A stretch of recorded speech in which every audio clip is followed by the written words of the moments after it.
Magandang umaga mga kababayan.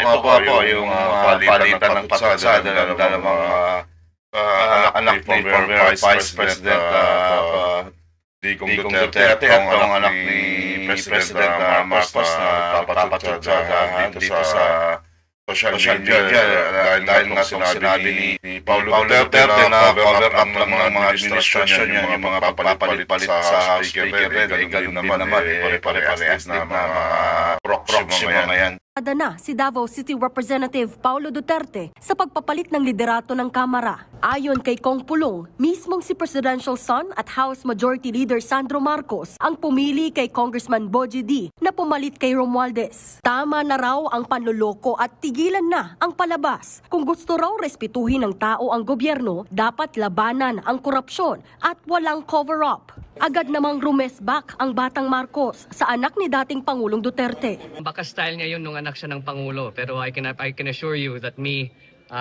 are consultative with all the party leaders. But kung nagpakita sana si Kong Pulong dito sa trabaho at sa session, baka makikita din niya. But I'm sure he's busy looking for the 51 billion that was spent in his district.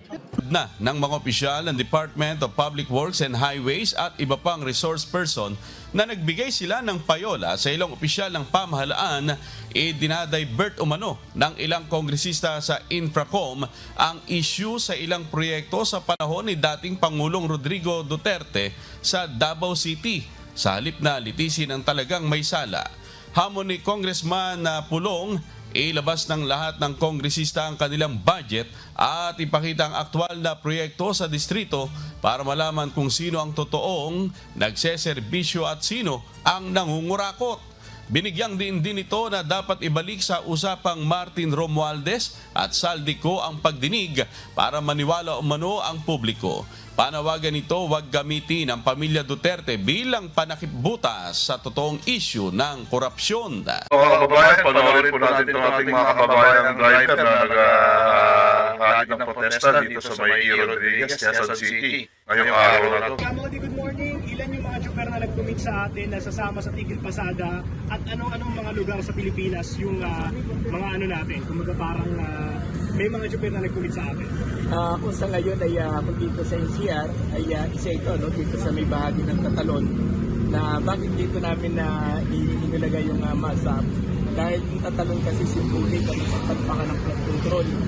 So, dahil dito ay kaunting ulan lang ay talagang halos hindi na matawiran yung ingredients at yung haba ng Araneta at kita-kita yung malaking korupsyon dito sa bahagi pa lang ng Tatalon. Kaya dito namin na nagkais na matipon. Kung dito sa NCR ay mayroong nagaganap na masap dito at mayroon din sa bahagi po ng Baclaran, sa Baclaran, Alabang at sa bahagi po ng Parañaque, Pasig, mayroon din sa bahagi po ng Rizal at mayroon sa bahagi po ng Numaligay at bahagi po ng bilang natin Kamodi, nationwide dito ang mga joker na nag-commit. Sa bahagi po ng nationwide ay kanya natin ay abot ng mga 100,000 sa buong bansa na alam natin na makikisa hindi lamang ang nilo ng piston kundi iba't ibang sektor ng ating public transport at nandiyan po yung mga laban PNPS, nandiyan yung ating mga tricycle, nandiyan yung mga G-Ride na kung saan ay biktima rin sila sa panahon ng calamity, sa panahon ng baha at siyempre biktima rin sila ng patuloy na pagtaas ng presyo ng petrolyo. Kasi kung titingnan po natin sa bahagi po ng mga driver sa halip po ng mga jeepney ay halos 390 pesos kada araw yung nawawalang kita at halos umaabot ng 12,000 per month yung binabayad natin mga buwis na ito pala yung kinukurakot lamang at nilalastay ng iilan. Kaya malaking epekto itong mga usapin nito hindi lamang sa hanay po ng sektor ng ating transportasyon. Sir, last na po my part, yung Manibela po nag-anunsyo na mag-aano po sila, mag-delivery sa kain para sa mga magpuprotesto sa Luneta, alas 9 ng umaga sa Linggo. Yung piston po ba may balak din na gano'n? Iyan natin sa mga operator, dahil yung mga operator ang mag-decide kung lalo na itong kahabaan ng aerobatis na ito, ay lahat ito papunta ito ng Luneta, dito sa bahagi nito. Iyan natin sa mga operator. Kamodi, ano yung mga issue na bitbit nyo ngayong araw?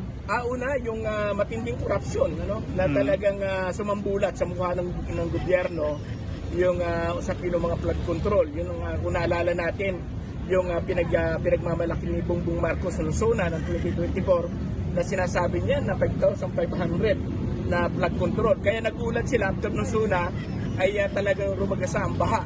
Kaya kung ano-ano na lang ang sinasagot ng administrasyon meron siyang ang sagot niya ay ipunin na lang yung baha para sa panahon ng tag-init may magamit tayong tubig.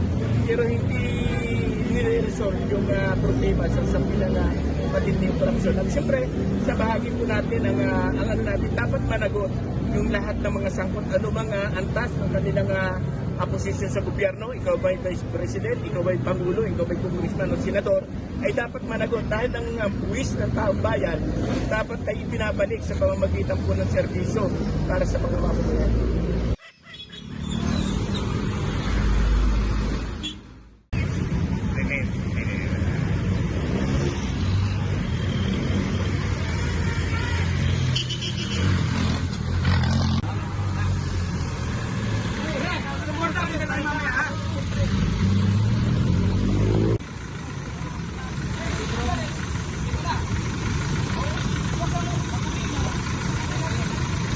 Mga kababayan, bilib-bilib po ako dito sa mga kababayan nating mga driver na nagpo-protesta dito sa Quezon City. Dahil nga yung pinaprotesta nila, yung mga korupsyon sa mga flood control dyan, at yung mga pagtaas ng mga petrolyo, dahil nga po na imbis na kikita sila dahil sa taas ng mga petrolyo, wala na silang dadala sa kanilang mga mahal na pamilya. Yung nga po mga kababayan, kayong mga nasa gobyerno na yan, ayan, nakita nyo na po at napanood ninyo yung mga protesta ng ating mga kababayan Pilipino na kawawa naman po. Samantalang kayo, yung mga kinukurakot nyo na pera natin na imbis na wala sanang baha dito sa Pilipinas, binubulsa nyo lang yung mga pera. Maawa naman kayo, yung mga nakaupo dyan, please lang. Mga kababayan, panoodin po natin itong video na ito na si Senator Toto Soto. Napikon po kay Senator Boto nung sinabi ni Senator Boto na ginawang time show yung Senate. Bagay na bagay doon sa mga ibang kasama natin dito ngayon eh. We are living in a time where some people are proud of what they should be ashamed of. Thank you. Sino ang gumawa nun? Para malam... Ikaw yata yun eh.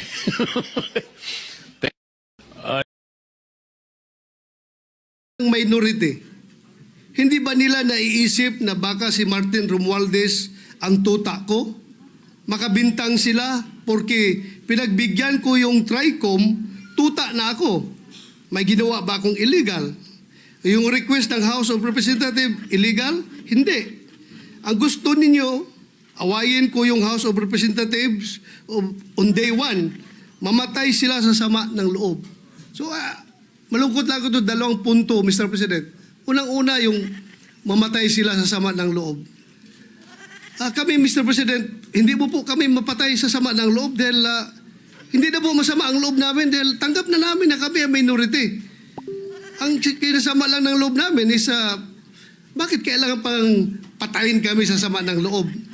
Hindi na po masama ang loob namin. Tanggap na namin na kami minority.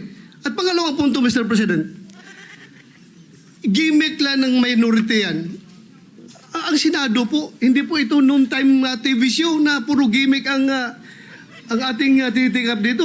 Kami po ay Sakit din ang sinasabi mo, ba't pinabanggit mo ito nung time show, hindi pa rin alam mo, hindi ko na lang pinatulan dahil huwag ganun. Ang totoo nun, mas marami natulungan ng nung time show eh. Ako sir, sa totoo lang sir, kesa sa atin dito. yung pinupost nila doon na ginagawa ka na tuta ni Martin, sakit sa akin yun sir. Hindi, if you go down, really. Alam mo kasi Tuta Sen, pag nag-retro ka na kasi yung mag-sign ka na dyan sa Senado, wala ka naman kwenta. Ayan nga, nagtatawan ka lang ng kapwa mo mga senator at mga kababayan natin Pilipino na gumawa ka tuloy comment show. ginagawa mong type show yun na Senate. Alauna 30 ng hapon, biglang lumitaw sa Senado si Vice President Sara Duterte. Sinulubong siya ni Senador Bongo at sinamahan paakyat sa opisina ni Senador Rodante Marcoleta dahil may meeting daw sila. Pumasok din ng ilan pa sa Duterte Block na sina Senators Bato de la Rosa at Amy Marcos. Si Senator Go hindi na nagtagal sa meeting. Makalipas ang higit 1 oras, lumabas si VP Sara mula sa opisina ni Marcoleta. Sunod siyang nagpunta sa opisina ni Senator Amy Marcos. Pero mailap sa interview ang bise. Boarding na kasi yung flight ko, tapos nag-promise ako, magsasalita ako. 3 questions lang, ma'am. So, boarding na yung flight ko. So, babalik naman ako bukas. May puntahan lang ako sa Sultan Kudarat. Kahit tungkol sa pagbabago ng liderato sa Kamara, tikom ang bise. Question lang doon sa change in leadership. Yung change in leadership lang, purpose ng vice. Matatanda ang matagal nang may iringan sina VP Sara at Romualdez. Sa pamumuno rin kasi ni Romualdez, na-impeach si VP Sara. Hindi rin sinabi ni VP Sara ang pinagpulungan nila ni Marcoleta. Pero sa isang pahayag mula sa opisina ni Marcoleta, sinabi nitong nagpahayag daw ng suporta at kumpiyansa para kay Marcoleta si VP Sara. Hindi naman na raw nagulat si Senate President Tito Soto na nagkapalitan ng liderato sa Kamara. Good choice daw si Speaker Bogie D. Very good choice for the congressman. It's a very good record. He's been vice mayor, mayor, congressman, governor, vice governor, congressman ulit. And in all those years, no bad record. You think he'll be a capable leader of the House, SP? Yes. Really? I'm sure he's capable and it'll be good for the House. He was my party mate. He's originally NPC. Kailangan reboot. Sad to say, ngayon lang yata na sa history, both houses nagpatuhan na nagkasiraan. So, naka-apekto sa both houses. So, at least ngayon parehong change in leadership and fresh start for both. Si Senator Amy Marcos naman matagal na rin daw kakilala si Speaker D. Naawa daw siya dito dahil sa tindi ng trabaho na haharapin niya bilang leader ng Kamara. Ang hirap na sitwasyon niya eh. Magaling si Bogie, kaya lang ang depekto lang niya, sobrang bait. Yun na nga. Marami talagang magpapalusot, maraming magdidemand. Ako, apakahirap ng sitwasyon niya. Ako po ay may Marcos, mas maawa po kayo sa aming mga Pilipino dahil kami po ninanakawan ng mga kawatan, ng mga gobyerno na nakaupo dyan. Mas kawawan po kami yung mga yan, may nakaupo dyan, dami nilang pera, yung style ng mga pera namin na nagpapakasap at nagkakasino dyan. Arguably the worst job in the world. Nang matanong naman, Senator Bato de la Rosa kaugnay sa pag-resign ni Romualdez, ito ang kanyang reaksyon. Is that a sign of guilt? Bakit siya nag-resign? Ha? Sign of guilt ba? Sabi naman ni Senator Chis Escudero, sana raw ay mauwi sa totoong reforma ang pagpapalit ng liderato sa Kamara. Huwag daw sanang malihis ang publiko sa mga hindi pa nare-resolbang issue tungkol sa budget at mga maanumalyang proyekto. Kung mababayan, bisita ko si Vice President Sara Duterte kahapon sa Senate. Yan po, kinakabahan na po yung mga kawatan dyan na isa na lang po. Sana konsensya na si Senator Tuta Soto at ayan na po si Sara Duterte na masyang na dyan para ayusin yung mga kailangan ayusin at kausapin yung mga dapat kausapin dyan. Mga kababayan, maraming salamat panonood ninyo sa News That Matter at huwag niyong kalimutan at abangan, share at subscribe at para mapanood po ng ating mga mahal na kababayan at sa iba't ibang panig ng ating mundo. Maraming salamat po at magandang araw. God bless.